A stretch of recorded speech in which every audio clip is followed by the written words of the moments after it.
Comment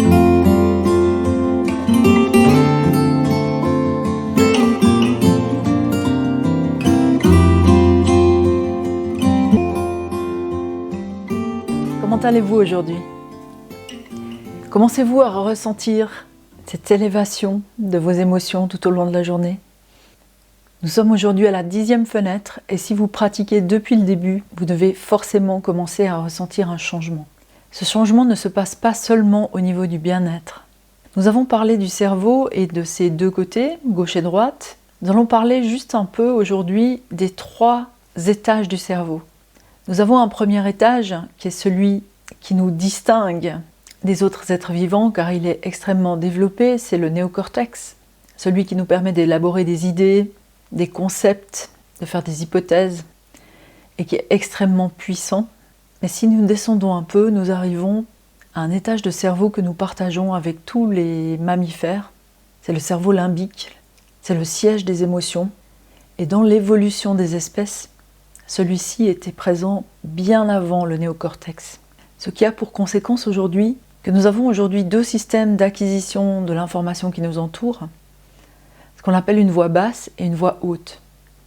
La voix basse va directement au cerveau limbique, au cerveau des émotions, et la voix haute va directement au néocortex, qui va lui rationaliser, prendre de la distance par rapport à l'événement en cours. Mais le problème ou la chance, c'est que ces 2 systèmes ont une vitesse différente. Comme le cerveau émotionnel est beaucoup plus ancien, les informations lui arrivent 10 fois plus vite qu'au cerveau dit intelligent. Ce qui fait que dans une situation particulière, nous réagissons d'abord émotionnellement et ensuite seulement nous avons accès aux connaissances que nous avons acquises, par exemple en prenant des cours, en lisant des livres. Ce qui explique pourquoi, parfois, c'est plus fort que nous réagissons complètement à l'opposé de ce que nous avions décidé ou du cours que nous avons suivi sur la communication non violente, sur la gestion des émotions. Parce que ce cerveau émotionnel va déclencher, s'il perçoit du stress, s'il perçoit une situation qu'il juge dangereuse, l'action du 3e cerveau qui se trouve encore un étage plus bas, qu'on appelle le cerveau reptilien. C'est le cerveau de la survie. Son nom vient du fait que les dinosaures déjà possédaient ce cerveau-là. Donc c'est un cerveau très très archaïque qui n'a qu'un seul but, de nous garder en vie. Cette partie du cerveau a recours à 3 mécanismes principaux pour gérer les situations de crise. C'est la fuite, le combat ou la paralysie.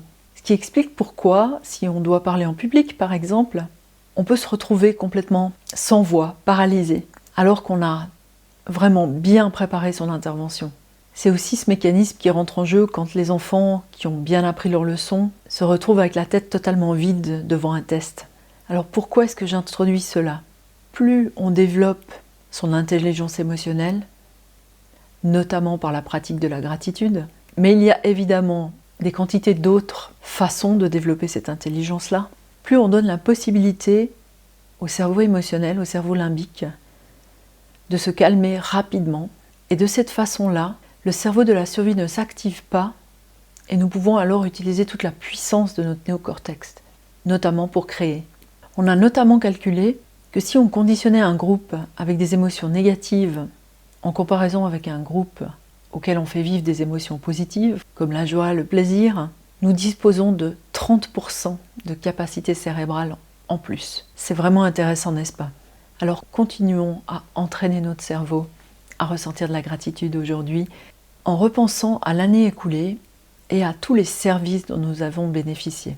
Quels sont les services que vous appréciez le plus, pour lesquels vous pouvez ressentir de la gratitude? Tous ces services nous amènent aussi un confort certain. Choisissez ceux qui vous parlent le plus. Écrivez pourquoi vous l'appréciez autant et comment est-ce que vous vous sentez de pouvoir bénéficier de ce service-là.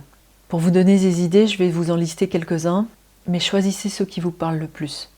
Il y a tous les services de santé, les médecins, les dentistes, les hôpitaux, tous les services en lien avec l'apport de nourriture, les producteurs, les boulangers qui se lèvent au milieu de la nuit pour qu'on ait du pain. Si on mange de la viande, il y a les bouchers, les agriculteurs et les personnes qui agencent les magasins, qui nous servent. Quand on achète à distance, on peut penser à la poste aussi. Avec l'achat à distance, il y a aussi le livreur de pizza, le livreur de nourriture. Pour qu'il puisse se déplacer, il y a bien sûr les routes qui ont été construites et qui sont entretenues constamment. Nous avons bien sûr Internet et nos services de streaming favoris, que ce soit pour la musique, que ce soit pour les vidéos, pour les films, la radio, la télévision. Certains services nous font ressentir de la sécurité. Nous n'y pensons pas la plupart du temps et pourtant la police travaille pour nous. Les assureurs aussi nous empêchent de nous faire trop de cheveux blancs. Car lorsque quelque chose arrive, effectivement, l'impact sur nos vies est moindre grâce à ça. Et nous avons aussi à disposition des taxis. Pensons aussi aux loisirs, les restaurants avec les cuisiniers, les serveurs, les remontées mécaniques cette saison pour aller skier, les loueurs de matériel, et puis toutes ces personnes qui nettoient pour nous, les femmes de ménage, les services de nettoyage à sec. La liste est extrêmement longue. Repensez simplement à votre année, connectez-vous de cœur à cœur avec les personnes qui vous ont rendu service et dites-leur merci.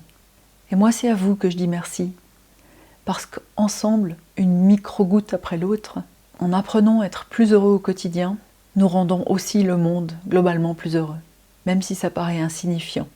Vous pouvez être fiers de vos efforts, vous pouvez être fiers d'être toujours là. À vos crayons, à vos cahiers, à vos bonnes odeurs qui vous entourent, et à demain. Très belle journée.